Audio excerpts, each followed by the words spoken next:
Right now, Nepomniachtchi is just really feeling it. And Anish is a very well-rounded player. You know, he has a very wide repertoire, and you know, during the break, it wouldn't surprise me at all for him to cook up something new. And definitely avoid, as I said, some of those really sharp positions. I think his mentality is, I'll go into it if I'm really well prepared. We saw that in that PSAC game, but otherwise unnecessary because he can feel the pace from Nepomniachtchi. The speed of Nepomniachtchi when he's playing like that, people can't really match it. Like Anish isn't playing super slow like maybe Ding a couple days ago.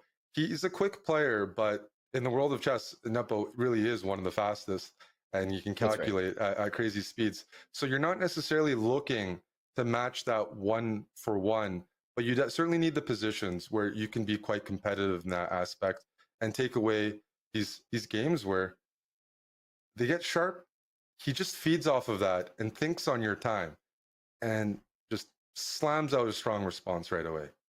Yeah, it's very, very difficult to match that. Something interesting that's happened is actually we haven't got a full repeat of that variation, Eric. We remember with the very imbalanced position and the piece sacrifice, but it was actually Jan who didn't go into it. And this is actually something common that happens because Jan probably knows that that's the first thing that Giri went to double check in the break is let me have a look at that crazy line again. And then of course you come back ready to play it and Jan says, no, let's just play something else.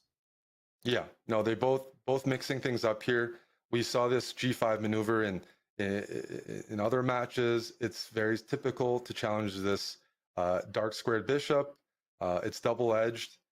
Um, when your bishop goes to G3, you've provoked G5, so maybe Black's kingside is a bit weaker, but your bishop is now outside of the game a little bit. So, for example, we look in the center, that D4 pawn that Black's putting pressure. Your dark square bishop for White can no longer support that, and you don't really want to play D5. So there's going to be a huge battle around this D4 E5 square. Black would Mhm. love for White to resolve the tension there and open up that angle. White does not want to do that. White wants to keep that pawn here or win the E5 pawn. But without that dark squared bishop, sometimes you see moves like queen F6 come into play, putting additional pressure on D4. So we're just going to really pay attention there. Sharp position, but for sure something both players are very familiar with.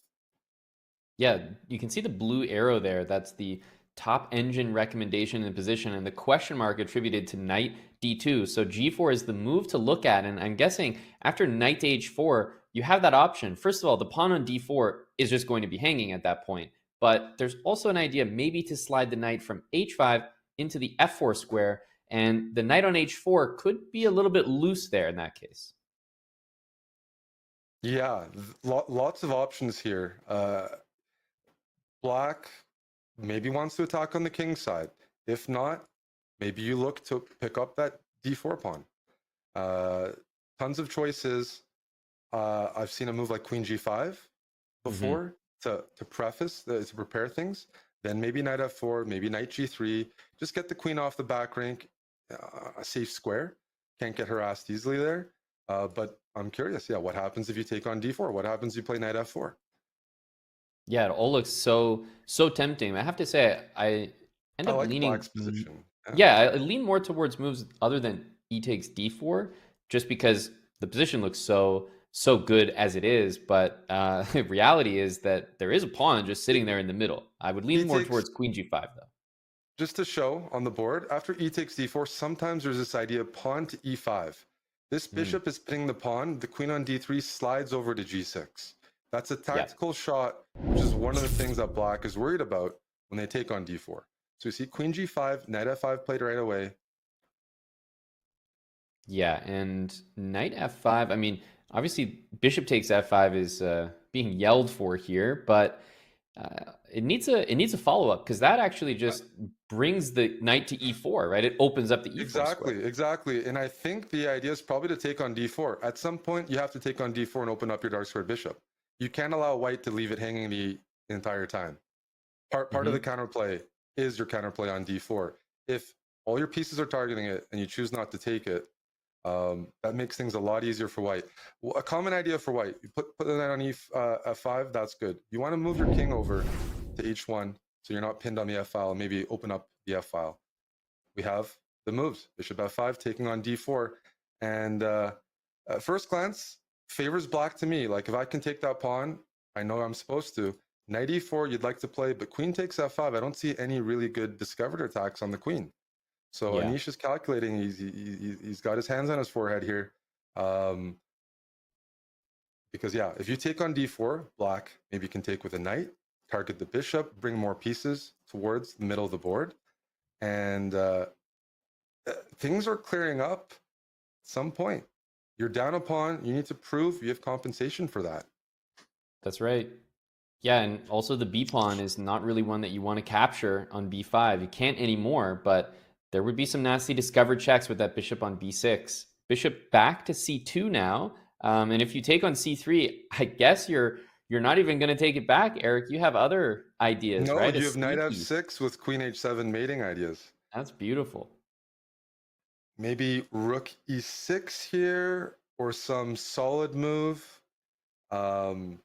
Very sharp once again. But as I said, Anish is okay playing sharp positions that he's familiar with or he knows are objectively good. And here, I think objectively, black is doing well. That is a pawn. You have to make sure you don't get mated. That's the main problem here. And okay, d5. Whoa. Queen takes b5 immediately. There's a pin along the fifth here. That is a miss really that? sketchy move, Eric. What is happening? There's So bishop now, f2, right? So bishop this is the f2, there's obvious rook threat. f2 stuff to calculate. Both Mhm. queens are hanging, right? So if you take on d3, bishop f2, rook takes f2. What is there, 3 pieces hanging in this position, plus a Yeah, fourth that's a if you lot count to. the queen on b5? I have to think that's okay for white, and it, it doesn't help the eval bar is telling me it's probably okay, but that's a critical move. You take with the queen, you do lose the knight on e4, which is unacceptable. Right. Is there something else that we're missing? Obviously, there's queen takes c6. Is there bishop takes d3 and then knight takes on f2, unleashing the bishop on the queen on f5? That's very clean. That's very clean. Even the other lines look clean. Yeah. Bishop takes f2, knight, exactly, Amon. Bishop takes f2, Mm. knight takes f2. The queen's being targeted. It's a complete Getting mess. knight takes g3, getting rid of the dark squared bishop. That takes away some of the attacking chances for white against that maybe somewhat loose black king. And now Yeah, what are we and knight looking takes at? g3 wasn't possible, right? If the white knight went back to g3, then you could probably, I guess maybe it was playable, but I was thinking there was something like rook takes on e1 or takes Or on bishop takes f2. f2, yeah. Mhm. I'm wondering what happens after knight e5 here. Are there really good discoveries? There probably are. Maybe there's knight d3 after knight e5. Super sharp. And, well, just being down a minute here for Giri does not bode well unless the board clears a bit more because there's just so much going on. So if you put, Anish, yeah, if you put something like knight e5 on the board, we're also dealing with the dangers of like knight f6 because it's blocked. But knight yeah, knight d6, d6, ooh, and all of a sudden the rook hangs at the end of that. So I don't yep. think knight e5 Eric, this might is have on the an issue. board as well. Okay, so knight d6 is what I was worried about. Maybe I'm missing something here. There's so much to calculate. But knight So, d6, a full rook is hanging if you liquidate on d3. so what's the live position? Is knight d6 played? Because he's thinking right now. It's Giri's turn. Knight c5 was played. Knight c5 was played. Did I miss something? Anyways, Anish down. Well, I said Anish He's down. down. He He's just fully down. flagged.